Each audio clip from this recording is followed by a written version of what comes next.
এই বারহাট্টা উপজেলার কাকুরা এলাকায় একটা কাবার্ড ভ্যান ধরা পড়ছে, এলাকাবাসী এটা আটক করছে এবং এটার ভিতরে আমরা দেখলাম যে ভারতীয় অনেক থ্রি পিস, শাড়ি এরকম বিভিন্ন পণ্য আছে, আরও হয়তো অনেক কিছু থাকতে পারে।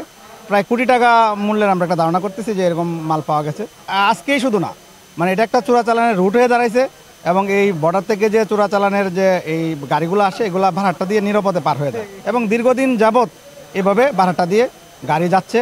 হয়তো দুই একটা অ্যাক্সিডেন্টে মানুষের হাতে পড়ে, হয়তো 200 গাড়ি গেলে হয়তো একটা ধরা পড়ে। তা আমরা চাই যে পুলিশ যেন সতর্ক দৃষ্টি রাখে এবং বিজিবি বা কী করে, কারণ বর্ডার দিয়ে এগুলো মাল পাস হয় কীভাবে থানার সামনে দিয়ে আমরা জানি না। এ পর্যন্ত আমরা খবর পাই যে এগুলোর সঙ্গে অনেক মানুষ জড়িত আছে, পুলিশ জড়িত আছে, অন্যরা জড়িত আছে, আইনশৃঙ্খলা বাহিনী জড়িত থাকে। আমরা ভোরবেলা একটা সংবাদ পাচ্ছি, ঘুমোর সংবাদের ভিতরে জানতে পারি যে মধ্যনগর থেকে একটা কাভার্ড ভ্যানে কিছু অবৈধ মালামাল, ইন্ডিয়ান অবৈধ মালামাল আসতে পারে।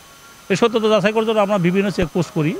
চেকপোস্ট করে তোরে সকাল 8:30 ঘটিকার সময় কাকুরা বাজার এলাকায় আমরা সন্দেহজনকভাবে একটা কাভার্ড ভ্যানকে চ্যালেঞ্জ করলে তো ড্রাইভার পালানোর চেষ্টা করে, ড্রাইভার পালাই যাওয়ার চেষ্টা করে।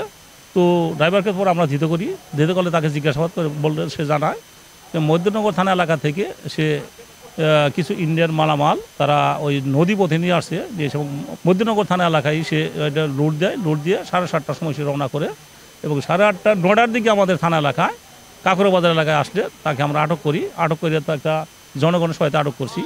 তো জনগণ যখন তারা জানতে চাই বিষয়টা কী আছে, তারাও কিছু বলে না। পরে আমরা এটা কাভার্ড ভ্যান খুলি একটা বস্তা চেক করি, চেক করলে দেখি কিছু ইন্ডিয়ান মালামাল আছে। তো জনগণের অনেক জনগণ ছিল, হয়তো এটা মিসিং হওয়ার সম্ভাবনা আছে। পরে কাভার্ড ভ্যান সহ মালামাল সহ ধৃত আসামি সহ আমরা থানায় নিয়ে আসছি। এখন মালামাল কাভার্ড ভ্যান থেকে নামানো হয়েছে এবং এগুলো তো গণনা সাপেক্ষে, তদন্ত সাপেক্ষে আইনের ব্যবস্থা গ্রহণ করা হবে। আমরা ইন্ডিয়ান কিছু থ্রি পিস আছে, তারপরে থান কাপড় আছে, হয়তো শাড়ি টাড়ি এরকম থাকতে আমরা এখনও চেক করি নাই। তো দেখলাম যে একটা কিছু ওই কম দামি কিছু ইন্ডিয়ান শাড়ি আছে, তারপরে আপনার অন্য অন্য মালামাল থাকতে পারে। একটা বস্তা শুধু খুলছি, আমরা দেখছি ইন্ডিয়ান কিছু কম দামি থ্রি পিস। 2জনকে আটক করে, ড্রাইভার এবং হেল্পারকে আটক করা হয়েছে। তাকে প্রাথমিকভাবে তারা জানাইছে যে তুমি কোথায় থেকে কোথায় দিয়ে যাবে এই বিষয়গুলো। তো সে প্রাথমিকভাবে জানাইছে যে আমরা মধ্যনগর থেকে মালগুলো নিয়ে আসছি। ওই আলামিন নামে এক ভদ্রলোক তাকে বলছে নেত্রকোনা সদরে নিয়ে আসো, এখান থেকে কোথায় নিয়ে যাবো সেটা আমি তোমাকে দিক নির্দেশনা দিব।